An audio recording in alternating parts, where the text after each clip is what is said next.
So hi friends, ఎలా ఉన్నారు? నేను మీ పవన్, మీరు చూస్తున్నారు పవన్స్ టైమ్ యూట్యూబ్ ఛానల్. మనందరికీ ఒక వాట్సాప్లో ఫార్వర్డ్ మెసేజ్ వస్తుంది కదా, రేపు మన ఫోన్స్ అన్నీ పెద్ద సౌండ్తో మోగుతాయి, ఒక అలర్ట్స్ అనేవి ప్రపంచవ్యాప్తంగా దేశవ్యాప్తంగా వస్తాయి, మీరేం భయపడద్దు అని చెప్పేసి. ఈ వాట్సాప్ మెసేజ్లో ఎంత నిజం ఉంది అనేది ఈ వీడియోలో తెలుసుకుందాం. సో నేను మీ పవన్, మీరు చూస్తున్నారు Pavan's time YouTube channel. So ఈ వాట్సాప్ మెసేజ్లో ఏముంది అంటే, మీకు క్లియర్గా క్లుప్తంగా చెప్పాలి అంటే, గవర్నమెంట్ ఒక కొత్త సిస్టమ్ని ట్రై చేస్తుంది. ఆ సిస్టమ్ పేరు శాషే. May 2, 2026 మనందరి ఫోన్ ఒక పెద్ద శబ్దంతో మోగుతాయి, ఒక అలాంటి సిస్టమ్ భయపడద్దు అని. దీని గురించి చెప్పాలి అంటే సింపుల్గా, ఇప్పుడు గవర్నమెంట్ ఏదైనా కానీ ఒక ప్రకృతి వైపరీత్యాలు కానీ, సునామీలు, భూకంపాలు సంభవించినప్పుడు అందరికీ యూట్యూబ్లో న్యూస్ ఛానల్స్లో చెప్పలేదు కాబట్టి అందరి చేతిలో ఫోన్స్ ఉంటాయి కదా.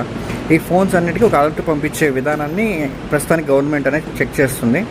ఇది అందరికీ రాకపోవచ్చు, మేబీ వాళ్ళు చెప్పిన దాని ప్రకారం అయితే ప్రస్తుతం కేంద్ర పాలిత రాష్ట్రాల్లో 36 రాష్ట్రాల్లో మాత్రమే ప్రస్తుతానికి దీన్ని ప్రయోగిస్తున్నారు.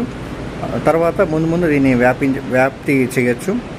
సో సింపుల్గా దీనివల్ల ఉపయోగం ఏంటి అంటే, ఏదన్నా జరగరానిది జరిగినప్పుడు మనందరికీ అలర్ట్ పంపించడానికి గవర్నమెంట్ చెక్ చేస్తున్న ఒక కొత్త సిస్టమ్. ఇది అందరి ప్రయోజనం కొరకు, దేశ ప్రజల క్షేమం కొరకు ఏర్పాటు చేసినట్టు ఒక సిస్టము.